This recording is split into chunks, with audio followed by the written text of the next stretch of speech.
अस्सलाम वालेकुम वरहमतुल्लाहि वबरकातुहू। डियर स्टूडेंट्स, आज हम क्लास 5 हिंदी का चैप्टर 3 पंच परमेश्वर पढ़ेंगे।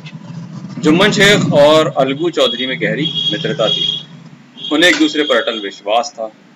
जुम्मन जब हज करने गया तो अपना घर अलगू को सौंप गया था और अलगू को कभी बाहर जाना होता तो जुम्मन के भरोसे अपना घर छोड़ जाता था। उन दोनों के विचार आपस में मिलते थे।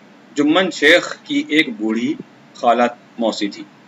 उसके पास थोड़ी जमीन जायदाद थी, परंतु उसके संबंधियों में उसका कोई नहीं था। जुम्मन ने लंबे लंबे वायदे करके वह जायदाद अपने नाम करवा ली थी।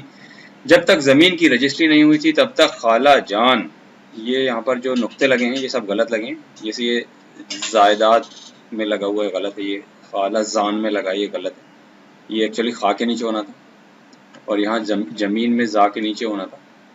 खूब आदर सत्कार किया, तब तक खाला जान का खूब आदर सत्कार किया। रजिस्ट्री की मुहर लगते ही जुम्मन शेख का व्यवहार बदल गया था। जुम्मन की पत्नी करीमन रोटियां देने के बजाय कड़वी बातें सुनाने लगी।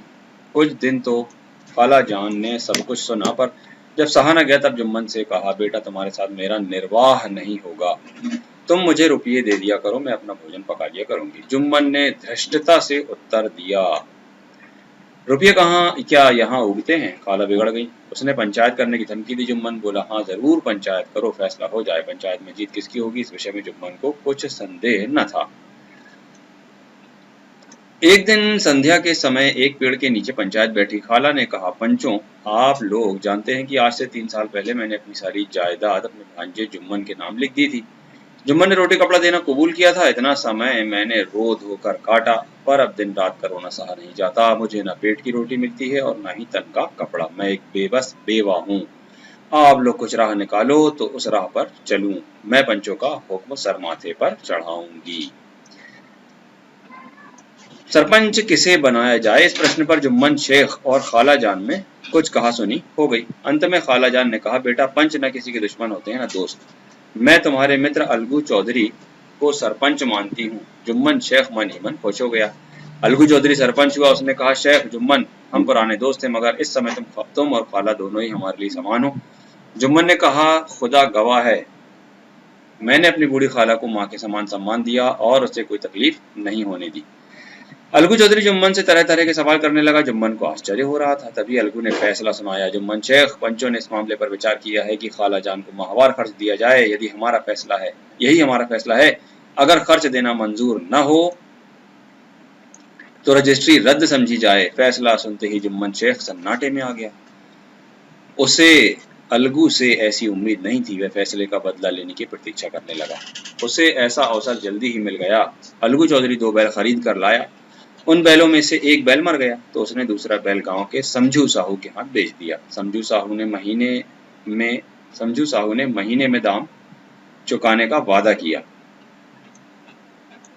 यहाँ कुछ मिसप्रिंट हो गया है, 10 महीने है शायद यहाँ पर। समझू साहू को नया बैल मिला तो लगा उसे रगड़ने। उसके चारे पानी का भी ध्यान न रखता। एक दिन समझू साहू ने उस पर दुगना बोझ लाद दिया। बैल ने जोर लगाया लेकिन धरती पर गिर पड़ा और ऐसा गिरा कि फिर कभी न सका। इस घटना को कई महीने बीत गए। अलगू जब अपने बैल का दाम मांगता तब साहू झुंझला उठता। अंत में अलगू चौधरी ने पंचायत कर ली। पंचायत उसी वृक्ष के नीचे शुरू हुई। गांव में रहने वाले रामधन मिश्र ने कहा, चौधरी बोलो किसको सरपंच मानते हो? अलगू ने कहा, समझू साहू ही चुन ले।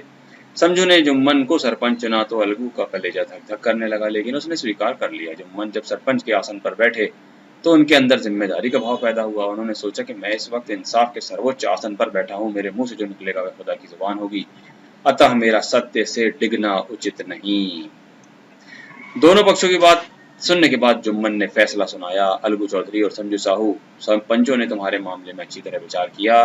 समझू के लिए उचित है कि वह बैल का पूरा दाम दे। जिस समय उसने बैल लिया था उस समय उसे कोई बीमारी न थी। बैल की मृत्यु केवल इस कारण से हुई है कि उससे अधिक काम लिया गया और उसके दाने पानी का ध्यान नहीं रखा गया। अलगू चौधरी फूले न समाये और जोर से बोले, पंच परमेश्वर की जय। थोड़ी देर बाद जुम्मन अलगू के पास आया और लिपट गया। अलगू रोने लगा। दोनों के दिलों का मैल धुल गया। मित्रता की मुरझाई लता फिर से हरी हो गई। ये कहानी प्रेमचंद, मुंशी प्रेमचंद की लिखी हुई है। शब्द देखिए, वायदा, वचन, जायदाद, संपत्ति। ये जायदाद गलत लिखा है, जायदाद है। निर्वाह यानी गुजारा, धृष्टता यानी अशिष्टता, बेवा यानी विधवा जिसके शौहर की डेथ हो जाती है, हुक्म यानी आदेश, गवाह यानी साक्षी, और माहवार यानी हर महीना। ये आपका चैप्टर हो गया इंशाल्लाह। अभ्यास अब हम नेक्स्ट वीडियो में देखेंगे। अस्सलाम वालेकुम वरहमतुल्लाहि वबरकातुहू।